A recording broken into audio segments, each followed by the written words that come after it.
এখন আমি তো ফিল করতে পারি না যে মানে কিসের মধ্যে পড়ে গেল বা কি হচ্ছে বিষয়গুলো। একটা কেউ কিন্তু বলতে পারে, যতজনই আমাকে ফোন করেছে আমি বলেছি কোত্থেকে পেলেন, কে বলেছে, আমি বলেছি না আমার কোনো লোক বলেছে। তো এটা কে বলেছে ভাই, আমরা শুনেছি। এটাও একটা অপপ্রচার। একটা ছবি তুলে আমার ফেসবুকে আপলোড করা, এটা আমার কখনোই কোনোদিনই পছন্দ ছিল না, এখনো নেই, ইন ফিউচারও থাকবে না। দেখো আমি সবসময় আমি না আমার ব্যক্তি লাইফ আমি কখনো খুব একটা তোমরা এত বছরে নিশ্চয়ই বুঝেছো যে আমার ব্যক্তি লাইফ কখনোই খুব একটা আমি ফ্লাশ করতে চাই না। স্পষ্টভাবে জানালেন বুবলির সন্তান আমার সন্তান না।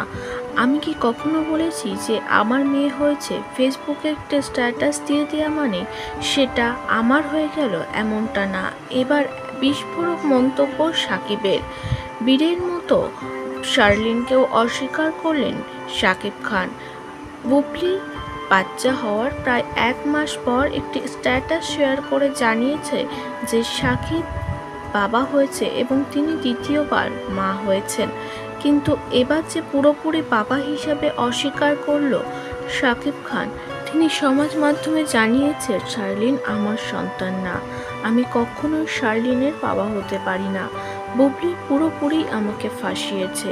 ফেসবুক স্ট্যাটাস এগুলো আমার পছন্দ না। ব্যক্তি লাইফে আমি সবসময় প্রাইভেটই রাখতে চাই, কিন্তু আমার সাথে যেই খেলাটা করা হচ্ছে সবটাই পরিষ্কার হয়ে যাবে, কিছুদিন সময় চাই।